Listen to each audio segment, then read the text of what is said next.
Assalamu alaikum and very good morning to all of you. Myself is Dr. Mohammad Asif from DNA Career Classes. खुद ही को कर बुलंद इतना कि हर तकदीर से पहले खुदा बंदे से खुद पूछे बता तेरी रज़ा क्या है। तो आज के इस सेशन में हम टीम ए और टीम बी इनके बीच साइंस के डिबेट को परफॉर्म करा रहे हैं। तो यहाँ पर टीम ए है जो मेरे राइट हैंड की तरफ है, आप जैसा कि देख सकते हैं। तो यहाँ पर इस टीम ए में जो कि ये टीम साइंस के एडवांटेज इसको बताएगी, यानी साइंस के क्या एडवांटेज हैं इनको बताएगी। इसके कैप्टन उमैमा अंसारी हैं और वाइस कैप्टन इसके मोहम्मद हसनैन है। और इधर मेरे लेफ़्ट की तरफ जो दूसरी टीम है जो अगेंस्ट में बैठी हुई है, इसका नाम है टीम बी और इसके कैप्टन हफ्सा अंसारी और वाइस कैप्टन इसके मोहम्मद हस्सान अंसारी हैं, हाफिज़ मोहम्मद हस्सान अंसारी। तो इस टीम को दोनों टीम को मेरी तरफ से बहुत बहुत दुआएं कि दोनों टीम बहुत साबित कदम रहें और अपने जवाब को बाआफियत बआसानी दे सके।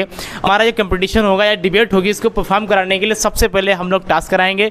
तो यहाँ पर मेरे पास टास्क करने के लिए मैं किसी टीम के एक मेंबर को सिलेक्ट कर लूँगा। ये मोहम्मद यशफ़, ठीक है, मोहम्मद यशफ़ से मैं यहाँ पर टास्क कराने जा रहा हूँ जो टीम बी की मेंबर हैं। तो बताओ बेटा क्या आपको चाहिए, हेड या टेल? हेड चाहिए। तो हेड ही है, हेड ही है, हेड ही है।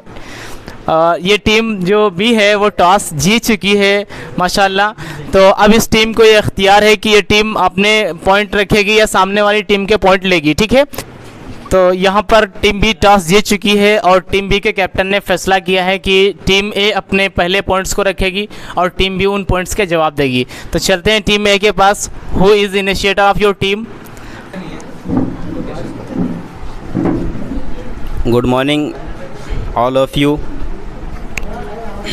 I am Mohammad Hasnain. I am studying in class 11 from DNA Career Classes. मैं सभी टीचर्स जो यहाँ पे बैठे हुए हैं, Nihal sir, Zafar sir, Asif sir, Rashid sir, इन सब का शुक्रिया अदा करता हूँ कि उन्होंने मुझे बोलने का मौका दिया। वो ख़ुद ही तय करते हैं मंजिल आसमानों की, वो ख़ुद ही तय करते हैं मंजिल आसमानों की, परिंदों को नहीं दी जाती तालीम उड़ानों की। वो रखते हैं हौसला आसमान छूने का, रखते हैं जो हौसला आसमान छूने का, नहीं करते हैं परवाह गिर जाने की। सबसे पहले साइंस के एडवांटेज जो हमारी टीम ए है, साइंस के एडवांटेज के ऊपर है। साइंस ने बहुत से बदलाव दुनिया के अंदर किए हैं, सुई से लेकर ब्रह्म यूनिवर्स तक खोजें की हैं, बहुत सी चीज़ों का इन्वेंस किया है। आप यूनिवर्स, कई प्लैनेट्स, सैटेलाइट, अभी आपने देखा होगा कि चंद्रयान 3 जो भेजा गया था 2023 में, उसका भी इन्वेंशन किया, इसरो के द्वारा जो भेजा गया था। बहुत सी चीज़ें साइंस ने इन्वेंशन की हैं, उनको बताना थोड़ा कठिन है, इसलिए मैं पहला जो मेरा पॉइंट है वो है AI, artificial intelligence. Artificial intelligence एक, ये समझ लीजिए, एक सॉफ्टवेयर है। आप एआई ने उसका सबसे पहले जो उसका पॉइंट है reduction of error in human error, इंसान की गलतियों में कमी। इंसान तो गलतियां कर सकता है, लेकिन एआई जो आर्टिफिशियल इंटेलिजेंस है, जो रोबोट्स बनाए गए हैं, उसके द्वारा सॉफ्टवेयर बनाए गए हैं, वो गलती कभी नहीं करते। इंसान दिन ब दिन गलती करते रहते हैं, हर काम में कोई ना कोई गलती होती रहती है, लेकिन एआई से नहीं होता। कोई भी काम एआई परफेक्ट ही करती है, क्योंकि उसको सॉफ्टवेयर दिया गया है, पहले से उसको डिज़ाइन किया गया है। दूसरा इसका जो पॉइंट है 24/7 सपोर्ट। कोई भी इंसान 8 से 9 घंटे से ऊपर काम नहीं कर सकता, लेकिन एआई 24/7 24 घंटे काम कर सकता है। तीसरा, जोखिम भरे कामों का रेड्यूस द ज़ीरो रिस्क या रिस्क। बहुत सारे जोखिम काम जैसे न्यूक्लियर का काम और तेल कोयले की माइनिंग जो होती है, इन सबको आसानी से कर सकती है। इंसान गलती कर सकता है, लेकिन एआई नहीं करता है, उसको जोखिम भरे कामों को आसानी से करता है। बहुत से सॉफ्टवेयर्स आए हैं, चैट जीपीटी, नेटफ्लिक्स को 1 मिलियन यूज़र प्राप्त करने में 3.5 साल का वक्त लग गया। फेसबुक को 10 महीने का वक्त लग गया। चैट जीपीटी को महज 5 दिन में 1 मिलियन यूज़र्स प्राप्त किए।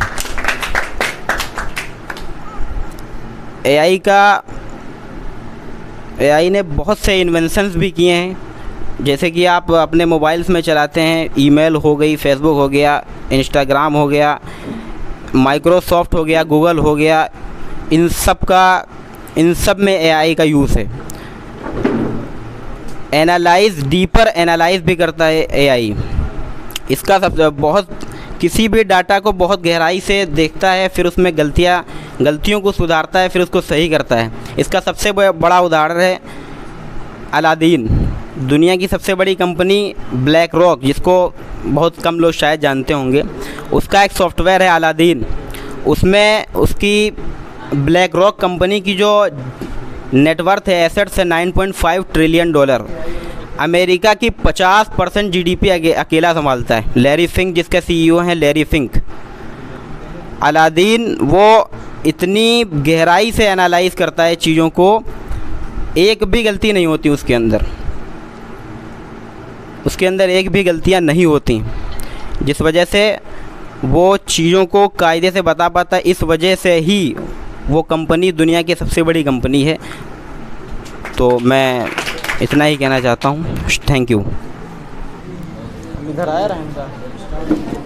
तो अब देखो यहाँ पर टीम ए ने अपने पॉइंट्स रख दिए हैं। अब मैं टीम बी को माइक दूंगा कि उनके पॉइंट्स के ऊपर जवाब दें। Thank you sir to opportunity. मैं यहाँ पे आई हूँ, आपने मुझे ये मौका दिया है यहाँ पे खड़े होने का और मुझे अपनी बातों को कहने का। अस्सलामुअलैकुम, मैं खुशनूर डीएनए कैरियर क्लासेस की तरफ से मैं क्लास 11 में पढ़ती हूँ। मेरा एआई का मेरा डिसएडवांटेज है कि आपने बताया जैसे कि एआई जो होता है आजकल बहुत ज़्यादा विकसित है, हर जगह एआई होता है, एआई की मदद से हर इंसान हर काम करता है। लेकिन एआई एक ऐसी लीड है, एक ऐसा थ्रेड है जो इंसानों को बेरोज़गार कर रहा है। एआई ने हर काम अच्छा तो किया है, लेकिन उसके कुछ ऐसे पॉइंट्स हैं जो बेरोज़गारी की तरफ लेके जा रहे हैं। आजकल हर काम जो होता है वो मशीनों के द्वारा किया जा रहा है, जैसे कि आप सब जानते हैं। हर फैक्ट्री में, हर कॉलेजेस में, हर स्कूल्स में एआई है। एआई जो है वो हर किसी की जगह ले रहा है। लेकिन मैं ये कहती हूँ कि एआई आया है तो बेरोज़गारी बढ़ी है, एआई ने बेरोज़गारी को बढ़ाया है। एआई जहाँ तक पहले स्कूल, कॉलेजेस, हॉस्पिटल्स वगैरह में जो इंसान काम करते थे, आज उसकी जगह पे एआई मशीन्स काम कर रही हैं, जिससे कि बेरोज़गारी बढ़ी है। मेरा टॉपिक 2 एआई आजकल लोगों को आलसी बनाती जा रही है। एआई जो होती है वो आज के टाइम में एआई जो होती है, लोग जो होते हैं वो एआई के ऊपर निर्भर हो गए पूरी तरह से। जो भी काम करना होता है, जो भी छोटे छोटे टॉपिक्स होते हैं वो एआई की मदद से सॉल्व किए जा रहे हैं आजकल। लेकिन ये सब भूल गए हैं कि हमें अपने टीचर्स, हमें अपने पेरेंट्स, हमें अपने एल्डर्स से बात करनी चाहिए, उन सभी चीज़ों को, टॉपिक्स को पढ़ना चाहिए, ताकि जो हमें नॉलेज मिला है वो दूसरे को भी नॉलेज मिले। जैसा कि आपने बताया GPT is a very culture. आजकल के ज़माने में बहुत जीपीटी चल रहा है। जीपीटी की एक मैं डिसएडवांटेज बनाना चाहूँगी, क्योंकि जीपीटी से आप कोई भी सवाल करते हैं तो उसका डायरेक्टली आप उन्हें समझा नहीं पाते हैं, तो उसका डायरेक्टली जवाब नहीं देता है। ऐसे नहीं समझा सकता जैसे हम टीचर्स से एक भी पॉइंट रख के समझ सकते हैं, वैसे जीपीटी, एआई वगैरह कुछ नहीं बता सकते हैं। एआई क्या है? एआई ने बेरोज़गारी में बढ़ोतरी की, आप इसका जवाब दे सकते हैं? देखिए, बहन ने बहुत अच्छा क्वेश्चन किया है टीम बी से, जो ये पूछ रही हैं कि बेरोज़गारी जो बढ़ रही है एआई की वजह से, इसका जवाब दे सकते हैं आप?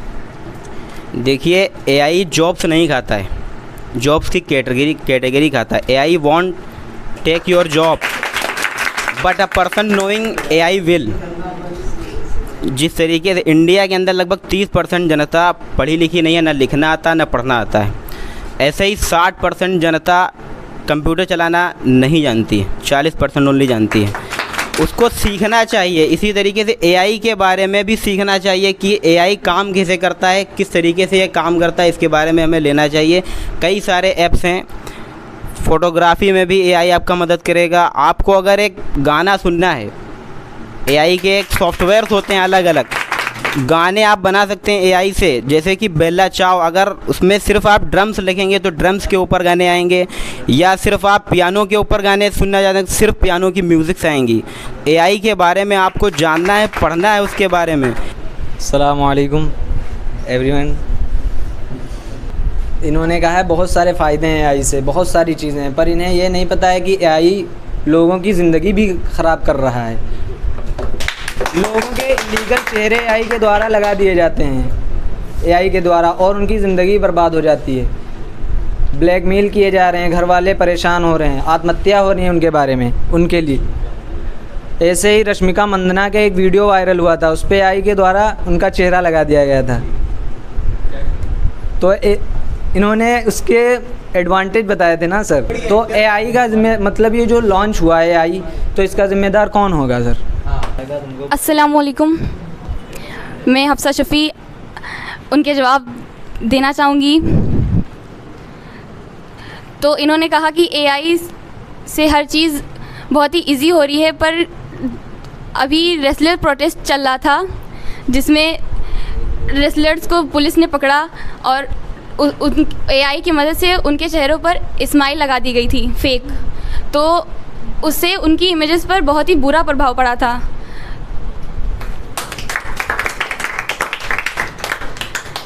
तो इस वजह से ऐसे ही बहुत से हुए हैं, लोगों के चेहरे लगा दिए गए हैं और लोगों को ब्लैकमेल किया गया है। इसी तरह से एआई का बहुत ही गलत भी इस्तेमाल हो रहा है, तो हमें एआई को रोकना चाहिए, ज़्यादा डेवलप नहीं करना चाहिए। Thank you. यहाँ पर नंबर है टीम बी का कि वो टीम बी अपने पॉइंट रखे, उसका जवाब टीम ए देगी, ठीक है। तो चलिए हम टीम बी के मेंबर से उसके क्वेश्चंस को लेते हैं या उसके पॉइंट्स को लेते हैं। Thank you sir. अस्सलाम वालेकुम, my name is Ayesha Anjum, मैं डीएनए करियर क्लासेस में पढ़ती हूँ। मेरा आप लोगों से ये सवाल है कि आजकल सबके घरों में एसी फ्रिज कूलर सब लगे हुए हैं, जिनसे क्लोरोफ्लोरोकार्बन गैस निकल रही है, जो हमारे ओजोन परत को बहुत ही डिस्ट्रॉय कर रही है, जिससे ओजोन परत से पराबैंगनी किरणें आ रही हैं, पृथ्वी पर पड़ रही हैं, जिससे लोगों को स्किन कैंसर हो रहा है, लोग बीमार पड़ रहे हैं। Assalamu alaikum, one and all present here. I Abdullah Haris. I study in 9th class. I am thankful to all of the teachers who gave me opportunity to speak over here. So उन्होंने question पूछा कि UV radiation जो है हम लोग को effect करे, उसको रिड्यूस कैसे करें। पहली बात कि हम लोग को जो ट्रीज़ हैं वो हमको ज़्यादा प्लांट करने चाहिए। जो कार के इंजन और जो कार चलती हैं तो हम उन्हें कम यूज़ करें, और जो उनके जो एग्जॉस्ट होते हैं उन्हें हटाएं तो ज़्यादा बेहतर रहेगा। और जो दुकानों पर जो फ्रिज होती है जिसके अंदर कोल्ड ड्रिंक जो भी स्टोर करी जाती हैं, तो उसके अंदर जो गैस होती है, माना कि उसका डिसएडवांटेज होता है लेकिन उसके यूसेज भी होते हैं। अगर हम कह सकते हैं कि अगर फ्रिज ना हो, उसके अंदर वो गैस ना हो, तो लेकिन हम लोग को वो कोल्ड ड्रिंक है वो ठंडी कैसे मिलेंगी। मैं मानता हूँ कि उसके थोड़े डिसएडवांटेज होते हैं, लेकिन उसके एडवांटेज भी होते हैं, उसके यूजेस भी होते हैं। और अगर हम घर में देख लें, जो फ्रिज यूज़ होती है उससे हम लोग ठंडा पानी हम लोग को मिलता है, तो उस हिसाब से गर्मियों में हम लोगों के लिए बहुत हेल्पफुल रहता है। तो यही बोलना चाहते हैं। Thank you sir. बिकॉज क्योंकि आपने जो कहा है, जो फ्रीजर में जो बर्फ़ रखी जाती है, पानी ठंडा किया जाता है, तो पिछले ज़माने में क्या किया जाता? पिछले ज़माने में फ्रीजर थी, कोई फ्रिज थी, एयर कंडीशनर थे, कुछ नहीं था, लेकिन तभी भी घर हमारे कितने ठंडे रहते थे। हम लोग ठंडा पानी भी पीते थे, हमारे पूर्वज, हमारे दादा परदादा सब लोग ठंडा पानी पीते थे। कैसे? तब के ज़माने में मिट्टी के घड़े होते थे। आज भी मिट्टी के घड़े मिलते हैं, लेकिन कोई उसका यूज़ नहीं करता, लेकिन वो भी कम दाम पे भी मिलते हैं, लेकिन फ्रिज का यूज़ क्यों करते हैं आज भी लोग? मैं इस सवाल का जवाब चाहती हूँ आपसे। Haider Shazi Ansari, I am supporting of disadvantage of science. आपने क्वेश्चन किया है कि घड़े होते थे पिछले ज़माने में जिससे ठंडा पानी मिल सकता है, सही बात है, लेकिन घड़े से सिर्फ ठंडा पानी हो सकता था। हमारे पास जो फ्रिज है जिससे हम खाने के जो वेस्टेज होते हैं उसको भी हम यूज़ कर सकते हैं। हमारे पास ये ठंडा पानी से मिलता है, बर्फ़ मिल सकता है जिसे हम और ज़्यादा लॉन्ग टाइम पर चला सकते हैं, कूलर, वाटर कूलर में भर के। और जैसे कि वेजिटेबल्स होते हैं, फ्रूट्स होते हैं, ये सब बेकार हो जाती है, जिसे हम फ्रिज में रखकर इनका दोबारा से यूज़ कर सकते हैं और लॉन्ग टाइम तक यूज़ कर सकते हैं। इसका दवाइयाँ भी होती है जो भी हम फ्रिज में रख सकते हैं, जिससे हम आसानी से उसको खा सकते हैं, वो बेकार नहीं होंगी। तो फ्रिज से हमें बहुत सारे फ़ायदे मिलते हैं। लेकिन आपने कहा घड़ा घड़े से सिर्फ एक ठंडा पानी मिल सकता था, फ्रिज से हमें बहुत सारी चीज़ें मिल सकती हैं, बहुत सारे फ़ायदे मिल सकते हैं। अगर आपने इतना एक्स्ट्रा क्यों मंगा के रखा कि वो फ्रिज में रखना पड़े?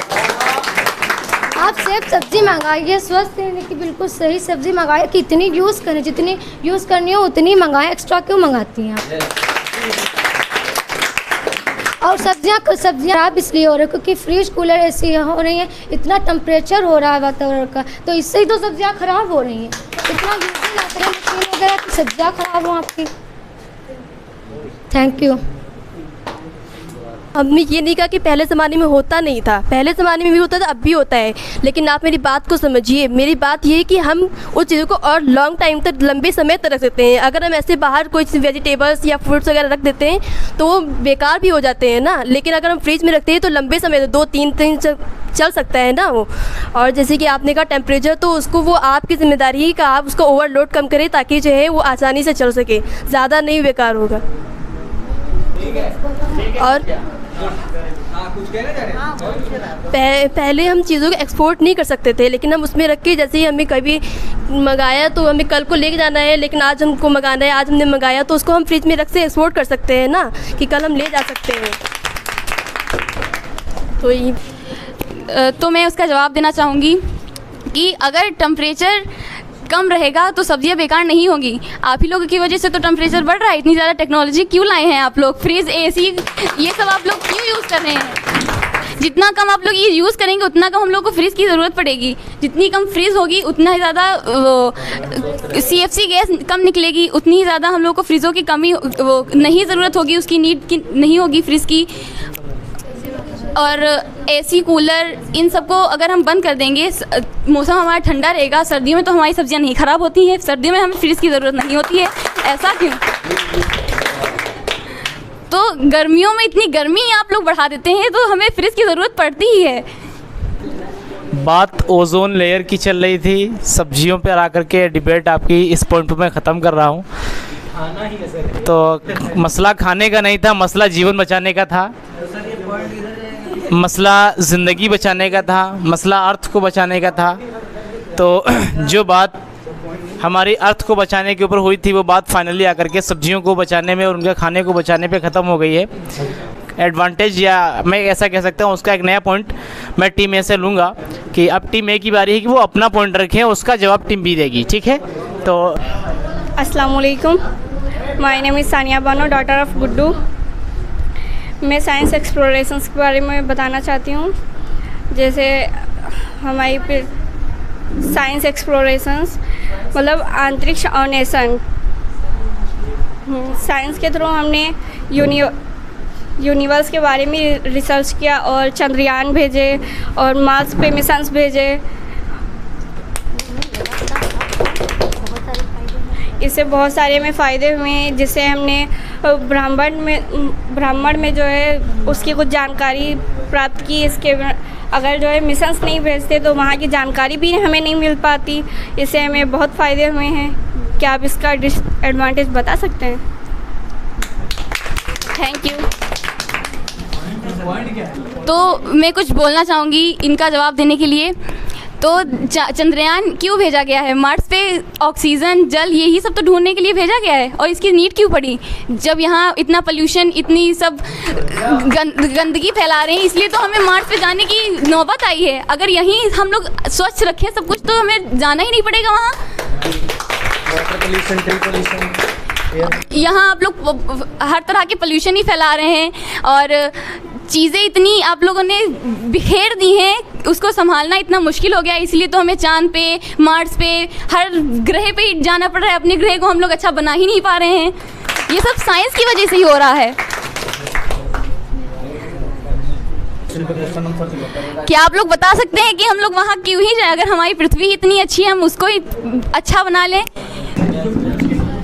हेलो, देखिए मैं इसका जवाब देना चाहता हूँ कि उन्होंने कहा कि ठीक है वहाँ से जाने से क्या फ़ायदा। ऐसी बात नहीं है, यहाँ अर्थ पे प्लांट लगाए जा रहे हैं, रिड्यूस किया जाता है। अभी फॉर एग्जांपल मैं लेता हूँ, अभी IPL 2023 फाइनल हुआ था, उसके अंदर जो प्लेऑफ में जितनी भी डॉट बॉल्स हुई थी, 1 डॉट बॉल्स में कम से कम 500 प्लांट लगाए जाए थे। कम से कम 1,61,000 प्लांट लगाए गए थे, वो रिड्यूस करने के लिए लगाए गए थे।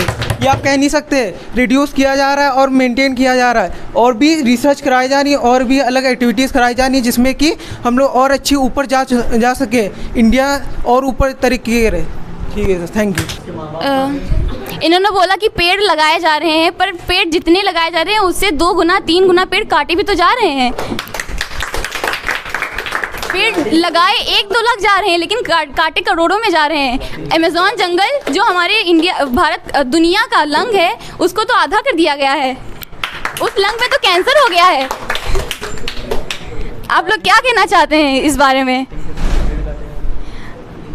ठीक है, रुकिए, आंसर दे, रुकिए, ठीक है। आप देखिए, मैं इस सवाल का जवाब देना चाहता हूँ। ये जो अमेज़न जंगल है, ठीक है, अगर ये इसमें आग लगी नहीं, इसमें गलती से लगी है, ठीक है। आप भी ह्यूमन बीइंग्स हैं, हम भी ह्यूमन बीइंग्स हैं, तो गलती से लगी तभी जला है, ऐसे नहीं प्लांट डिस्ट्रॉय हो रहे हैं, ठीक है।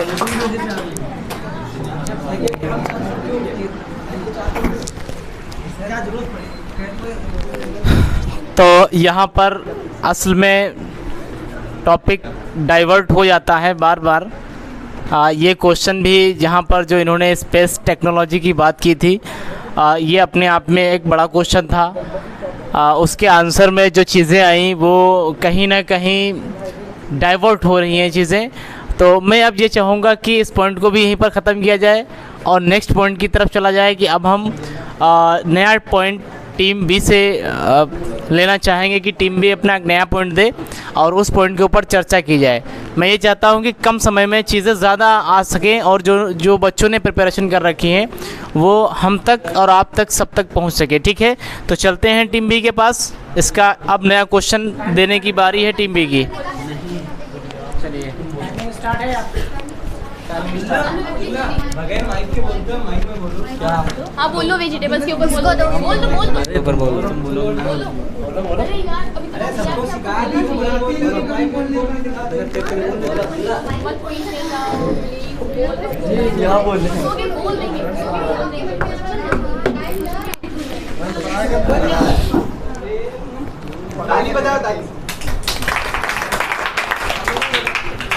अस्सलाम वालेकुम, मैं अब्दुल्ला डीएनए करियर क्लासेस की तरफ से, और मुझे ये गोल्डन अपॉर्चुनिटी दी गई कि मैं कुछ बोल सकूं। तो मेरा टॉपिक है कि आजकल बहुत सारे केमिकल बनाए जा रहे हैं जिसे गलत यूज़ करा जा रहा है। जैसे सब्जियों में अब हाइब्रिड जो सब्ज़ी बन रही है उसके बहुत सारे डिसएडवांटेज हैं, जिसे खाने से हमें एसिडिटी, ब्लड प्रेशर हाई होना, किडनी फेलर और पथरी होना, ये सब हो सकता है।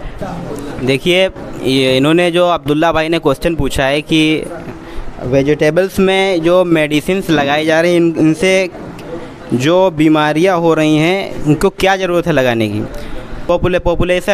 पॉपुलेशन बढ़ रही है, उनको अगर खाना ना मिला तो वो मर जाएंगे। ये कह रहे हैं कि जो मेडिसिन्स होती हैं या केमिकल्स होते हैं इनसे लोगों की ज़िंदगियां बर्बाद हो रही हैं। तो मेडिसिन्स और केमिकल की वजह से ही मेडिसिन्स बनाई जा रही हैं। अगर मेडिसिन्स ना हो तो मरीज़ को आप क्या देंगे बताइए। यही मेरा क्वेश्चन है, आप टीम बी से मैं पूछना चाहता हूँ। दवाइयों के बारे में कहा है, जैसा कि आपने दवाइयों के बारे में कहा है, आजकल दवाइयाँ केमिकल से बनाई जा रही हैं, लेकिन पहले ज़माने में क्या ये नहीं थी दवाइयाँ? पहले ज़माने में दवाइयाँ थी, औषधि नहीं थी क्या? आज भी औषधि हैं। पहले ज़माने में जड़ी बूटी भी थी, आज भी जड़ी बूटी भी हैं, लेकिन इन केमिकल से दवाइयाँ बनी क्यों यूज़ किया जा रहा है? ऐसा क्यों हो रहा है कि केमिकल की ज़रूरत पड़ गई है हम लोगों को? और जैसे कि आपने बताया वेजिटेबल्स में केमिकल लगाया जा रहा है, वेजिटेबल्स में केमिकल लगाया जा रहा है क्योंकि जनसंख्या बढ़ रही है, लेकिन इसका रीज़न क्या है? मतलब क्या है, केमिकल लगा रहे हैं आप, केमिकल से एलर्जीज होती हैं, बीमारियां बढ़ती हैं, इनमें दवाइयों का खर्चा नहीं होता है क्या? दवाइयों का भी खर्चा होता है, इतना ज़्यादा हाई लेवल का खर्चा हो जाता है, किसी को कैंसर हो जाता है, किसी को ब्लड कैंसर हो जाता है। देखिए सिस्टर ने जो क्वेश्चन पूछा था कि जड़ी बूटियाँ भी वगैरह भी होती हैं। देखिए जड़ी बूटी से इतना जल्दी रिलीफ़ नहीं मिलता मरीज़ को, जितनी जल्दी मरीज़ को आराम चाहिए वो जड़ी बूटियाँ नहीं दे सकती। मैं मानता हूँ वो अच्छी होती हैं, लेकिन वो इतनी जल्दी रिलीफ़ नहीं दे सकती। अब्दुल्ला ने जो क्वेश्चन किया, उनकी दादी को जो दवाइयाँ मिली वो डॉक्टर की कमी है, जो उसने गलत दवाइयाँ दी हैं। इसमें कोई नहीं कर सकता, वो डॉक्टर की गलती है। अगर आप सही दवाइयाँ देंगे तो सही उसका इलाज, तो उसका जो कंक्लूज़न निकलेगा वो सही निकलेगा। ठीक है, ये जो आपने क्वेश्चन पूछा इसका कोई तुक नहीं बनता है पूछने का। ठीक है, good, very good. Question answer बहुत अच्छे हुए हैं इस पॉइंट के ऊपर, और मैं इस पॉइंट को अभी पर यहीं पर रोकूंगा, क्योंकि मेरे पास बहुत सारे पॉइंट और हैं और मैं आगे पॉइंट और लूँगा। ठीक है, यहाँ पर मैं इस पॉइंट को, यानी chemical and their benefits and their drawbacks, इस पॉइंट को मैं फ़िलहाल यहीं पर पास करूँगा। अब अस्सलाम वालेकुम, मैं इन्वायरमेंट के बारे में बताना चाहती हूँ। जो अवेयरनेस हमें जागरूकता मिली है, जो इन्वायरमेंटल के मतलब वो जागरूकता में मिली है, जिससे कि हमें मौसम का पता चलता है कि हम पहले से कोई प्राकृतिक आपदा आने वाली होती है उससे पहले हमें पता चल जाता है, उससे हम प्रबंध कर सकते हैं और अच्छे से मतलब इस तरीके इसके कर सकते हैं कि इन्वायरमेंट को कैसे प्रोटेक्ट किया जा सकता है। मैं इतना ही कहना चाहूँगी। आपका कोई क्वेश्चन हो तो आप प्लीज़ बताएं।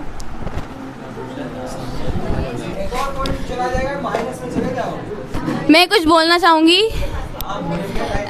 बिल्डिंग्स जो बन रही हैं तरह तरह की, और पेड़ काट के बिल्डिंग्स बनाई जा रही हैं, माइनिंग की जा रही है, माइनिंग से धुआं वो गैसें, जहरीली गैसें निकलती हैं और उनसे जानें जा रही हैं। उसमें आप क्या कहना चाहेंगे कि इन सबको कैसे रोकेंगे आप लोग?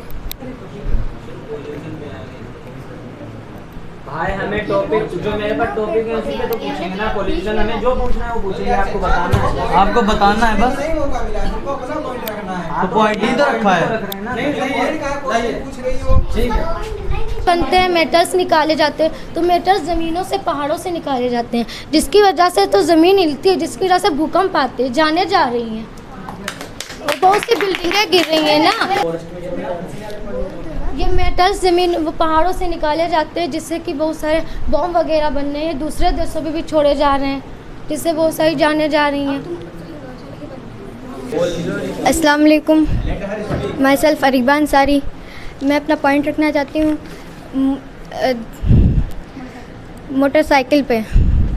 यहाँ पे कार वगैरह बनती हैं, यहाँ मोटरसाइकिल बनती है, इससे प्रदूषण फैलता है और लोगों का टाइम इससे एक जगह से दूसरी जगह जाते हैं, टाइम तो बचता है, लेकिन यहाँ पे टाइम वेस्ट भी होता है। इतने ट्रैफिक लगते हैं, इससे टाइम वेस्ट होता है। दिल्ली वगैरह में इतने ट्रैफिक होते हैं, पूरा पूरा दिन लग जाता है, ट्रैफिक होता है, पोल्यूशन इतना बढ़ता है दिल्ली वगैरह में।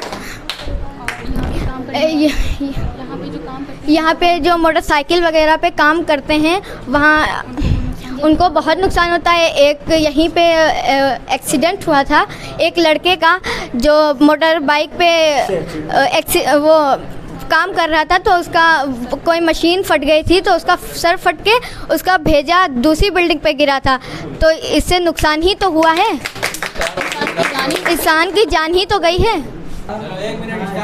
देखिए इन्होंने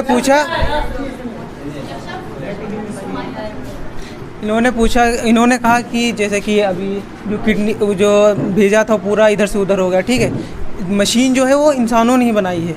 ये जो फटी तो इंसानों की वजह से फटी, उनको खुद देख रखना चाहिए कि क्या हो रहा है, कि ऐसे नहीं। अगर हम जैसे कार से जाते हैं, ठीक है, उसका चलो पॉल्यूशन होता है, लेकिन पॉल्यूशन के लिए भी गवर्नमेंट काफ़ी चीज़ करती है। ज़्यादा से ज़्यादा क्या कहते हैं, पार्क्स जो है मोर डेवलप कर रही है, और जो ग्रीन सिटीज़ है वो भी डेवलप कर रही है, ऐसी बात नहीं है। उसके क्या कहते हैं, उसको कम कर रही है, पॉल्यूशन को कम कर रही है। और जब मशीन फटती है वो इंसानों की वजह से फटती है। अगर इंसानों ने मशीन बनाई तो इंसान को पता होगा उसके क्या यूसेज है, क्या डिसएडवांटेजेस हैं, और उसी को पता है कैसे यूज़ किया जाता है, कैसे वो बनी है। उसी वजह से अब उन्हीं की गलती है। अगर वो सही से इस्तेमाल करे तो ये दिक्कत ही ना आए। Thank you. उन्होंने कहा था कि जो 22 कार्स और ट्रेन जो भी है इधर चलती हैं तो पोल्यूशन क्रिएट करती है, लेकिन it makes us easier to move from one place to another place in less time. वो जो इधर से एक प्लेस से दूसरी जगह पर जाने के लिए कम टाइम में हम लोग को पहुंचा देती है और आसानी से हम लोग पहुंच जाते हैं, और कभी वो भी कम टाइम में। तो ये बहुत हम लोगों के लिए एक एडवांटेज है। अस्सलाम वालेकुम, माई सेल्फ उमैमा अंसारी। तो मैं टेक्नोलॉजी के बारे में बोलना चाहूँगी। टेक्नोलॉजी का एक ये पॉइंट है संचार। संचार का मतलब आयात या निर्यात, एक जगह से दूसरी जगह पर पहुंचना। तो संचार का ये मतलब होता है कि टेक्नोलॉजी के माध्यम से हमें एक जगह से दूसरी जगह में संचार करने का बहुत इम्पॉर्टेंट रोल है इसका। और इंटरनेट में इसी में भी आता है कि इंटरनेट से हम किसी भी इंसान से, चाहे वो कितनी भी दूरी पर हो, हम उससे आसानी से जुड़ सकते हैं, उससे बात वगैरह भी कर सकते हैं। आराम से हम उनकी मतलब फ़ेस टू फेस बात भी कर सकते हैं वीडियो कॉलिंग के थ्रू। तो आप इसका क्या डिसएडवांटेज बताना चाहेंगे? टेक्नोलॉजी के थ्रू हम एक दूसरे से दूर बैठे लोगों से भी बात कर सकते हैं, लेकिन इसका एक डिसएडवांटेज भी निकलता है। आप दूर बैठे लोगों से तो बात करते हैं, लेकिन जो आपके घर में हैं, जो आपके फ्रेंड्स हैं, जो आपके घर में परिवार के लोग हैं, उनसे आप दूर हो रहे हैं। आपको ये समझना चाहिए कि हमें एक टाइम के हिसाब से बातें करनी चाहिए। जब वो आपके सामने होते तब आपसे कुछ बातें नहीं निकलती हैं मुंह पे, लेकिन फ़ोन पे इतनी सारी बातें हो जाती हैं कुछ पता ही नहीं चलता। 2, 3, 4, 5 घंटे आपके निकल जाते हैं फ़ोन पे। हाँ, टेक्नोलॉजी का एक ज़रिया ये भी बना है कि ब्लैकमेलिंग भी किया जा रहा है लोगों को। उनके बारे में थोड़ी सी भी जरिया निकाल लेते हैं तो आपको फला फ़ोन कर रहे हैं कि आपने ये किया है, आपने वो किया है, 4 करोड़, 5 करोड़, 2 लाख, ऐसे ब्लैकमेल भी किया जा रहा है। इनका आप क्या करेंगे? फ़ोन ही से तो सब कुछ हो रहा है। और अभी हाँ, मैंने एक केस पढ़ा था, मेरी अपनी पढ़ रही थी केस LLB का, तो उसमें ये निकला था कि एक स्कूल की टीचर ही थी वो, कि उन्होंने अपने स्टूडेंट को कैद कर लिया। उनको फैमिली को पता भी नहीं चला कि क्या हुआ है क्या नहीं हुआ है, किसी टीचर ने उनको कैद कर लिया। लेकिन टेक्नोलॉजी क्या है, उसने वॉइस को बदल दिया टेक्नोलॉजी के माध्यम से, उसने वॉइस को कन्वर्ट कर दिया और फिर उनके परिवार को फ़ोन किया गया कि हमने आपके बेटे को किडनैप करके रखा है, हमें इतने रुपए चाहिए। टेक्नोलॉजी के माध्यम से आप फेस रिकवर्ड, आप फेस को चेंज कर सकते हैं, वॉइस को भी चेंज कर सकते हैं। इसका आंसर मैं देना चाहता हूँ, ठीक है। इन्होंने कहा कि ब्लैकमेलिंग, ठीक है, मैं इससे सहमत हूँ, ठीक है, इससे सहमत हूँ मैं। इसी की वजह से एक क्या है टेक्नोलॉजी, एक मोबाइल में एक ऐप दिया गया है, उससे अगर हम डाउनलोड कर सकते हैं, अगर हम किसी भी मुश्किल में हम फंसे हुए हैं, हम बस उस नंबर को डायल करेंगे और तुरंत जो भी है सर्विसेज होंगे वो आ जाएंगी। और अभी जैसे पुलिस है, अगर आपको कोई मारा है, लड़ाई हो रही है, कुछ हो रहा है, तो उसको अगर हम पुलिस नंबर पर कॉल करेंगे वो तुरंत आ जाएगी। हालांकि खैर पुलिस इतना काम नहीं करी, लेकिन एक तरह का वो भी यूसेज है, ठीक। और इन्होंने कहा कि मोबाइल का जैसे कि इधर से स्प्रेस नहीं करना, अगर आप इंडिया में हैं और दूसरा अगर कहीं क्या कहते हैं कहीं भी दूसरी जगह पर है, ठीक है, अगर इतनी दूर है, अगर नहीं आ पा रहा है कोई इंसान, मोबाइल की वजह से थोड़ा बहुत तो चेहरे से एक दूसरे से देख तो सकता है, कोई बात तो कर सकता है उससे। अगर हम यहाँ से इतनी दूर तक जाते हैं, इतनी दूर कम से कम 1000-2000 किलोमीटर, अब एक दिन में तो हम कवर नहीं कर पाएंगे, और उसी से हम लोग आपस में बात तो कर, भले इन्होंने कहा कि क्या कहते हैं फीलिंग एक्सप्रेस नहीं कर पाते हैं, ठीक है, लेकिन उधर से एक तसल्ली तो मिलती कि हाँ, अगर जैसे अगर किसी एक अम्मी को किसी लड़के को देखना है, अगर वो चेहरा भी देख लेते तो वो तसल्ली में हो जाती कि हाँ हमारा लड़का या लड़की बैठी है वहाँ पर। अस्सलाम वालेकुम, मैं DNA क्लासेस क्लास 9 से पढ़ता हूँ। जैसा कि आप ये भाई साहब ने बताया है कि मोबाइल इस्तेमाल करने से वीडियो कॉलिंग होती है, जैसे कि बच्चों की पढ़ाई पे भी असर पड़ता है मोबाइल के इस्तेमाल करने से, जैसे कि नींद नहीं आती है, जैसे बैक्टीरिया के बढ़ता है, जैसे कि नींद नहीं आती है। मैं पूछता हूँ, जैसे बच्चे पढ़ाई करते हैं मोबाइल के ज़रिए से, पढ़ाई तो करते हैं पर उनकी और सी एक्टिविटीज़ देखने पर बहुत सी उनकी सेहत पर असर पड़ता है, जैसे कि नींद नहीं आती है, आँखों की रोशनाई कम पड़ती है, ज़्यादा नहीं होता है। Thank you sir.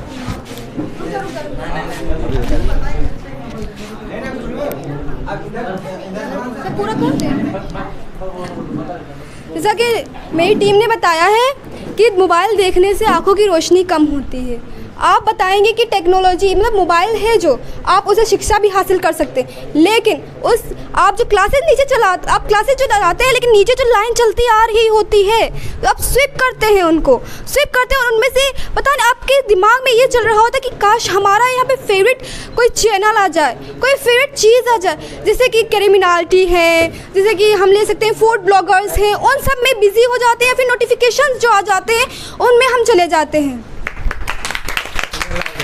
अब ये जो मोबाइल से शूट हो रहा है, ये अगर कहीं भी जाता है, वो भी अगर कोई देखता है तो उसी से वो उसको सीख मिलती है, ऐसी बात नहीं है। अगर आपने बताया कि आंखें ख़राब हो जाती हैं, ठीक है, उसके लिए भी ये गॉगल्स जो स्पेक्ट्स होते हैं वो यूज़ हो जाते हैं, वो भी टेक्नोलॉजी की वजह से होते हैं, ठीक है। और क्या कहते हैं, और जैसे ये टेबलेट है, मोबाइल है, ये माना कि डिसएडवांटेज होते हैं, ठीक, मैं मानता हूँ, लेकिन जैसे कि पेरेंट्स लोग, अभी इन्होंने बताया कुछ गलत कंटेंट जो भी देखा करते हैं, ठीक है, उसके लिए पेरेंट्स लोग रिस्ट्रिक्शन लगा सकते हैं। अभी जीमेल आईडी बनाते हैं, अब कोई लोग 18 के होते नहीं है, 18+ कर देते हैं, ठीक है। अगर उनके पेरेंट्स आईडी बनाए, अगर फॉर एग्जांपल अगर आप 12 इयर्स के हैं, ठीक है, लेकिन अगर 12 इयर्स के ऊपर कंटेंट नहीं दिखाएगा, अगर आप 12 इयर्स तक लगा देंगे, ऐसी बात नहीं है। अगर आप अब 12 साल के और आप 24-25 साल की वो आईडी बनाए पड़े हैं, तो सर ऐसे थोड़ी, तो उस हिसाब से कंटेंट देगा। आप जैसे कि 18 इयर्स के हैं तो उस हिसाब से कंटेंट देगा आपको। तो वक्त आ गया है अब ये रिज़ल्ट बताने का कि यहाँ पर टीम ए और टीम बी ने काफ़ी अच्छी अपनी रिप्रेजेंटेशन दी है और काफ़ी अच्छे आंसर से और बी दोनों के रहे हैं। तो मेरी दोनों को ब्लेसिंग्स है मेरी कि दोनों इंशाल्लाह आगे चल करके और तरक्की करेंगे और ऐसे इवेंट्स में पार्टिसिपेट होने के लिए आगे और आपको टॉपिक्स नए दिए जाएंगे। बेस्ट ऑफ लक बेटा, आप लोग अपना रिज़ल्ट देख लें जो हमारी टीम ने यहाँ पर अभी डिसाइड किया है। यहाँ पर पॉइंट आपको मैं बताते चलूँ कि जो पॉइंट है यहाँ पर मोबाइल के ऊपर जो लास्ट वाला पॉइंट ये वाला था, ये पॉइंट जो है ये पॉइंट कैंसल आउट हो गया है क्योंकि दोनों बराबर पॉइंट पर रहे हैं, दोनों के बराबर यहाँ पर रैंक मिली है, दोनों को बराबर अंक मिले हैं। मोबाइल के जितने फ़ायदे हैं एट लीस्ट उतने ही नुकसान है। तो यहाँ पर इन दोनों टीमों को बराबर इक्वालिटी दी जा रही है। उसके बाद फिर जो प्लस पॉइंट मिले हैं वो उसमें अब्दुल्ला के आंसर के ऊपर प्लस पॉइंट मिला है टीम ए को और हफ्सा के आंसर के ऊपर टीम बी को प्लस पॉइंट मिला है, ठीक है। और उसके बाद फिर शाजिया के आंसर पर प्लस पॉइंट मिला है और फिर CFC रेडिएशन आयशा के क्वेश्चन के ऊपर इनको प्लस पॉइंट मिला है, ठीक है। तो CFC रेडिएशन जो है अल्ट्रा वायलेट रेडिएशन, तो इसका भी कोई तोड़ नहीं है। तो यहाँ पर जो चीज़ें होनी चाहिए थी वो चीज़ें आंसर में नहीं आ पाई, तो इनका क्वेश्चन जो था उस पर इनको प्लस पॉइंट मिल गया है। सिद्रा का अर्थक्वाक था, उसके ऊपर इनको प्लस पॉइंट मिला है सिद्रा अर्थक्वाक के ऊपर कि हाँ वाकई में अगर टेक्नोलॉजी ना हो तो हम भूकंप के मतलब झटकों का और भूकंप की चीज़ों का पता नहीं लगा पाएंगे। तो इसके ऊपर इनको प्लस पॉइंट मिला है। अरीबा को प्लस पॉइंट मिला है जो मोटर एग्जॉस्ट थे, मोटर एग्जॉस्ट यानी मोटर से जो निकलने वाला धुआं जिसकी वजह से जो पोल्यूशन बढ़ रहा है, ट्रैफिक का इशू जो है वो वाकई में बहुत ज़्यादा इशू है। लोग अस्पतालों में जाने के लिए एम्बुलेंस के अंदर अपना दम तोड़ देते हैं ट्रैफिक की वजह से, तो ये केसेस बहुत सारे देखने को मिले हैं। खैर ये इसके ऊपर इनको अब प्लस पॉइंट मिल गया है। ट्रैफिक इशूज़ काफ़ी ज़्यादा इस वक्त का जो प्रॉब्लम बने हुए हैं इस वक्त हमारे मॉडर्न प्रॉब्लम, तो traffic issue is a big problem. हालांकि गवर्नमेंट ऑफ इंडिया कोशिश कर रही है इसके लिए, ओवर ब्रिजेस बना रही है ताकि शहरों के अंदर ट्रैफिक को कम किया जा सके, लेकिन फिर भी अभी वो चीज़ कंट्रोल में नहीं है, ठीक है। तो पर 3 पॉइंट प्लस के ए को मिले हैं और प्लस के 3 पॉइंट बी को मिले हैं। तो यहाँ पर मैच टाई हो रहा है। इसका अगला फैसला अगली डिबेट में होगा जहाँ पर इनके टॉपिक्स अलग अलग होंगे। फिर भी जहाँ पर जितने बच्चों ने परफॉर्मेंस की है हम लोग सारे बच्चों को प्राइजेस देंगे, डिस्ट्रीब्यूट करेंगे। आप लोगों के प्राइजेस आ चुके हैं और इसके लिए हम आपको सम्मानित भी करेंगे। अगले डिबेट के लिए तैयार हैं जहाँ पर आप लोगों की टीम में से हो सकता है कुछ परिवर्तन हम लोग यहाँ पर कर दें। कुछ और हमारे सर बोलना चाहते हैं, प्लीज़ आप भी बोलें, बच्चों को बताएँ। हार तब होती है जब मान लिया जाता है, हार तब होती है जब मान लिया जाता है और जीत तब होती है जब ठान लिया जाता है। अस्सलाम वालेकुम। ये जो डिबेट कराया गया है आज, इसका मकसद ये नहीं था कि आप तेज़ आवाज़ में दूसरे से बात करें, लड़ाई कर लें, खुन्नस रख लें। ठीक, कि बाहर मिलो तब बताएंगे तुमको। ठीक, ये सब इसका मकसद नहीं है। इसका मकसद ये था कि आप जान जाएं कि डिबेट कैसे किया जाता है। आप लोगों की जो सलाहियतें अल्लाह ताला ने आपके अंदर दी हैं और आपने खुद अपने सेल्फ से निकाली हैं, आपके अंदर सलाहियतें अल्लाह ताला ने दी हैं, उनको निकालना भी है। कौन निकालेगा? जो कल सर ने बात बताई थी, जो टीचर होता है वही तराशता है, वही बनाता है। तो हम लोग यहाँ बैठे हैं, देख रहे हैं को कैसा बोलता है और किसके अंदर कौन सी कमियाँ हैं। जब हम आपकी कमियों को हाईलाइट करेंगे तो आप धीरे धीरे उन कमियों को पकड़ेंगे और उनको सही कर लेंगे। फिर वो कमी आपके अंदर से ख़त्म हो जाएगी, आपकी पर्सनालिटी बेहतरीन बन जाएगी। तो हम थोड़ा सा इसका भी ख्याल रखेंगे। आप लोगों में से जो भी आपस में अगर किसी की कोई बातचीत हुई हो और गुस्सा गर्मी कुछ भी हो, तो प्लीज़ आप लोग अपने दिलों में एक दूसरे को माफ़ करके जाइएगा यहाँ से।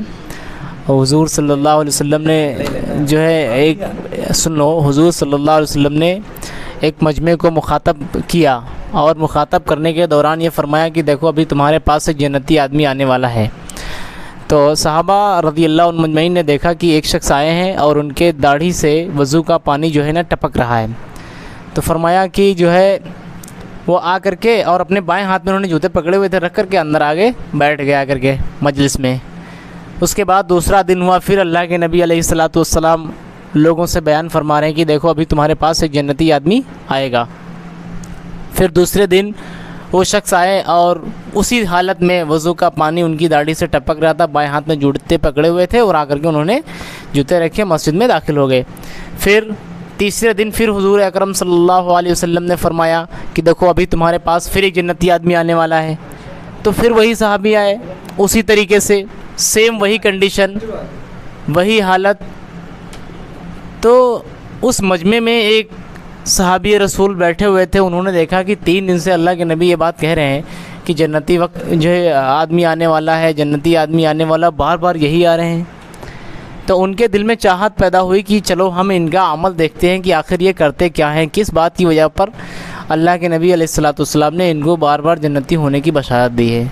तो वो उनके अमल को देखने के लिए उनके पीछे पीछे गए और कहा कि देखो हमारा घर हमारे अम्मी अब्बू से झगड़ा हो गया है, हमने कसम खा ली है कि 3 दिन तक घर नहीं जाएंगे। 3 दिन तक तो आप गुस्सा गर्मी कर सकते हो, ना बोलो कोई मसला नहीं, लेकिन 3 दिन के बाद बोलना ज़रूरी है। तो ऐसा करो हम तुम्हारे वहाँ एज आ मेहमान रह जाएं और मेहमानी करें तुम्हारे वहाँ, फिर चले जाएंगे 3 दिन के बाद। तो उन्होंने कहा बहुत अच्छी बात है, आपका जो है इस्तकबाल है कि आप आइए आराम से रहिए हमारे वहाँ।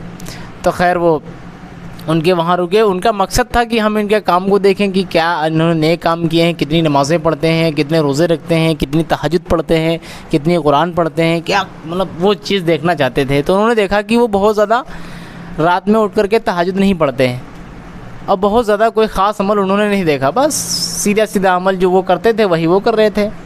हाँ, ये ज़रूर देखा कि रात में जब उनकी आँख खुलती थी तो वो अल्लाह को जो है याद करते थे, अल्लाह का नाम लेते थे, कलिमा पढ़ते थे। तो ये बात उन्होंने ज़रूर देखी।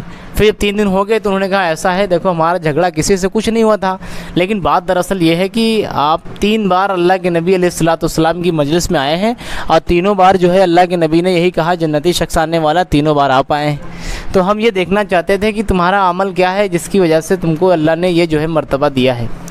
तो उन्होंने कहा देखो जो तुमने देखा है काम तो बस वही करते हैं और तो ख़ास अमल हमारा है नहीं। तो वो ये बात सुन करके पीठ फेर करके चल दिए, चूँकि उनके 3 दिन पूरे हो चुके थे। जब वो जाने लगे तब उन्होंने बुलाया उनको कि देखो यहाँ आओ। वो फिर आए वापसी। तो कहा देखो जो काम हमने किए थे, जो हम अमल करते हैं वो तो तुमने देखे हैं, इससे ज़्यादा कोई अमल नहीं करते हैं, लेकिन एक बात हमारे अंदर है। बोले क्या है यार मुझे? हाँ। बोले क्या बात है आपके अंदर? तो कहा कि जो है मैं अपने दिल को मैंने अपने हर एक भाई से जो है साफ़ कर लिया है, किसी भाई के दिल के अंदर कीना नहीं है हमारे अंदर, किसी से हमें कोई तकलीफ़ नहीं, हम सबको माफ़ करके सोते हैं। हमसे अगर किसी ने कुछ कह दिया या कोई बात हो गई तो हम उसको क्या कर देते हैं? माफ़ कर देते हैं। तो कहा ये बात है, तो दिलों की जो है सफाई बहुत ज़रूरी है कि एक दूसरे को माफ़ करके चले। बात समझ आ रही ना क्योंकि हम यहाँ पर केमिस्ट्री और बायोलॉजी ही आपको हाईली कॉन्सेप्ट के साथ नहीं पढ़ाएंगे, हम आपको ह्यूमैनिटी भी हाईली कॉन्सेप्ट के साथ सिखाएंगे कि ह्यूमैनिटी बहुत बड़ी चीज़ है। आप बहुत अच्छे डॉक्टर बन गए लेकिन ह्यूमैनिटी नहीं है तो आप कौम के समाज के काम नहीं आएंगे।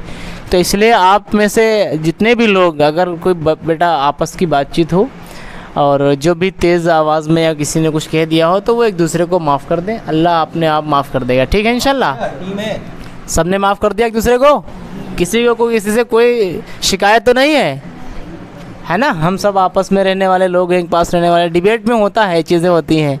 ठीक है, तो बेस्ट ऑफ लक। आज के लिए बस इतना ही, मिलते हैं अगली डिबेट में। Thank you for watching.